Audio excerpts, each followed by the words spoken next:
Was diagnosed with pancreatic cancer last spring, and since then we've been following his brave journey.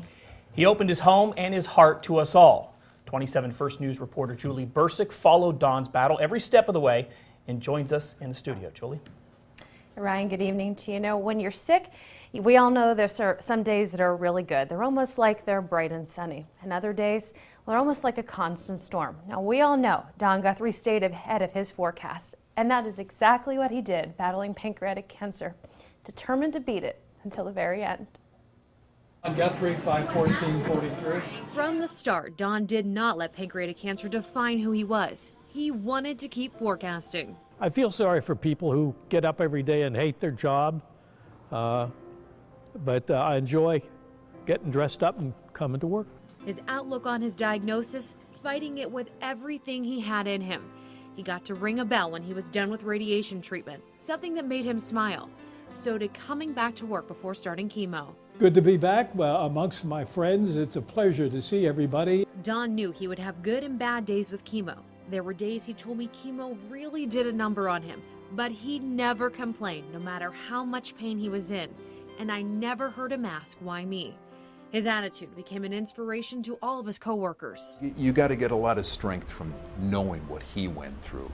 Mahoning and Shenango Valley viewers, your prayers, words of encouragement, and cards gave Don more determination to fight.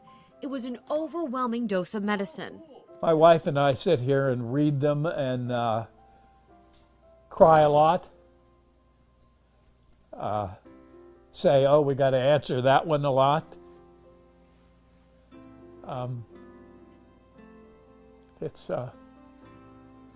It's really something.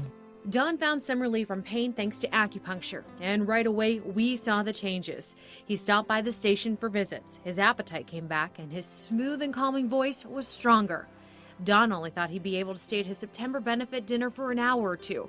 He stayed almost the entire time, hugging and thanking friends, family, and viewers, and reminding everyone to stay positive. If you don't do that, you hamper your long-term outlook, because having a positive outlook it's a situation of mind over matter. That's exactly what Don did, all while raising awareness for pancreatic cancer.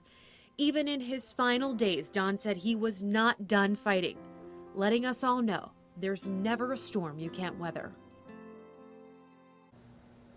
Tough day for all of us here, especially Julie. You've been here the last few days, and you've only been here 1 year. Right. But that should show you the kind of impact that man had. Whether you worked here 10 years or 10 minutes, he treated you the same, and it was easy to love him.